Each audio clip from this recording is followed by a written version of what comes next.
உம் அன்பை விட்டு என்றும் நான் செல்ல மாட்டேன். கிறிஸ்துவுக்குள் பிரியமானவர்களே, ரொம்ப பொறுமையா உட்கார்ந்து கர்த்தருடைய வார்த்தை கேட்கிறீங்களா?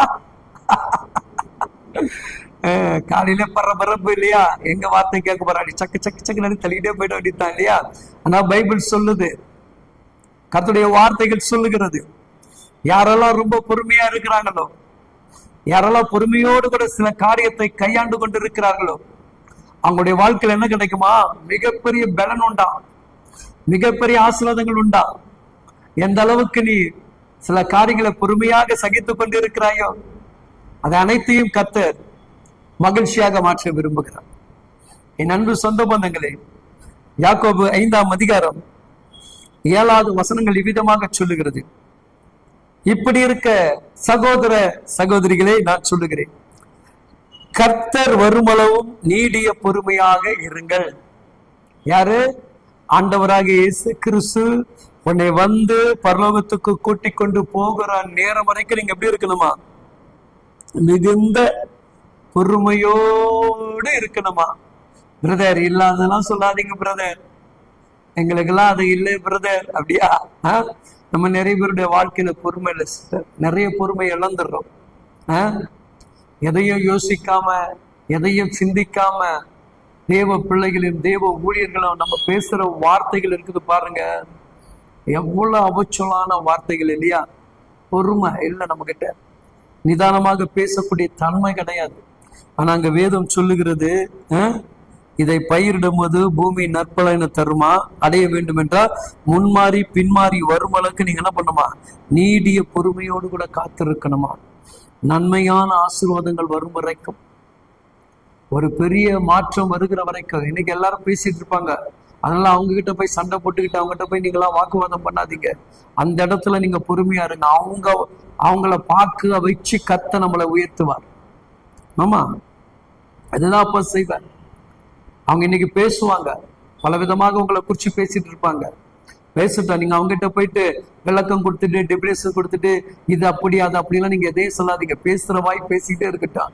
ஆனா நீங்க அந்த இடத்துல பொறுமையா இருந்தீங்கன்னு வச்சுங்களேன், 1000 மடங்கு பலன் கர்த்தருடைய கரத்துல இருந்து நமக்கு வரப்போகுது.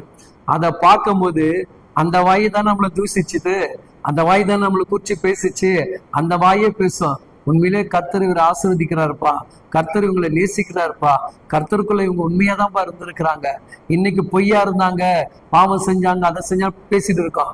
அதே தேவன் கிட்ட நீ பொறுமையாக இருந்து உன்னுடைய இருதயத்தின் பாரத்தை இடத்துல இறக்கி வச்சு நீ ஜெபிக்கிற வேலையில இப்ப பேசிச்சுல இந்த நாரவாயெல்லாம், அந்த நாரவாயை நன்மையான வாயை கர்த்தர் பேச வைப்பார். அதுதான் தேவனுடைய வேலை. அதுக்காக அவங்களோடு கூட சரிசமமாக உங்களுடைய தரத்தை நீங்க குறைச்சிக்காதீங்க. உங்க தரத்தை அவங்க எவ்வளவுனா குறைச்சிட்டு போட்டோம், நமக்கு பிரச்சனை கிடையாது. நம்ம ஸ்டாண்டர்ட் எப்படி இருக்குன்னா பொறுமை, நமக்குள்ள அந்த அன்பு. இவங்களுக்காக அன்பை மாத்திக்கூடாது. அவங்க இவங்ககிட்ட இவரு இப்படி நடந்துக்கிறாரு அதனாலதான் அவங்க எதுக்கு அவங்க பேசிட்டு போட்டு அதெல்லாம் நீங்க சிந்திக்காதீங்க. உங்க அன்பு, உங்க பொறுமை, உங்களுடைய உண்மை எப்பொழுதும் போல இருக்கட்டும். அவங்களுக்காக எந்த காலத்திலும் உங்க சுயநலத்தை மாற்றிக்க. அது அப்படிதான், அது சாக்காட விதமாக சிந்திக்குங்க. கிறிஸ்துடைய அன்புக்குள்ளவன், கிறிஸ்துடைய அன்பை அறிந்தவன், பைபிளை படிக்கிறவன் என்ன பண்ணுவாங்க? உயர்ந்ததை குறிச்சு தான் பேசுவான், சாக்கடை மாதிரி பேச மாட்டான். அது பேசுனா அது சாக்கடையில போய் நீ கல்லரிச்சேன்னா அந்த கல்லு சேர்த்து மேலதானே உள்ளோம். அதனால நம்ம அந்த சாக்காடைங்க பேசுறதுக்கெல்லாம் பொறுப்பெடுத்துக் கொள்ளாதீங்க. நீங்க பொறுமையாக இருந்து காத்திருங்க. அந்த பலன் பாருங்க, முன்மாறி பின்மாறி மாறி ஒரு பெரிய மகிழ்ச்சியுடைய ஆசீர்வாதத்தை கர்த்தர் கொடுப்பார் இல்லையா? மழை பெஞ்சிச்சுன்னா எப்பண்டா நிக்குன்ற அளவுக்கு ஆண்டவர் அந்த மழையை என்ன பண்றாரு? அவ்வளவு இதா மாற்றுறாரு இல்லையா? மழை வராத போது என்ன பண்ண, மழை வேணும்னு கேட்போம், பொறுமை இழந்து இல்லையா? வெயில் தாங்க முடியாதபடி.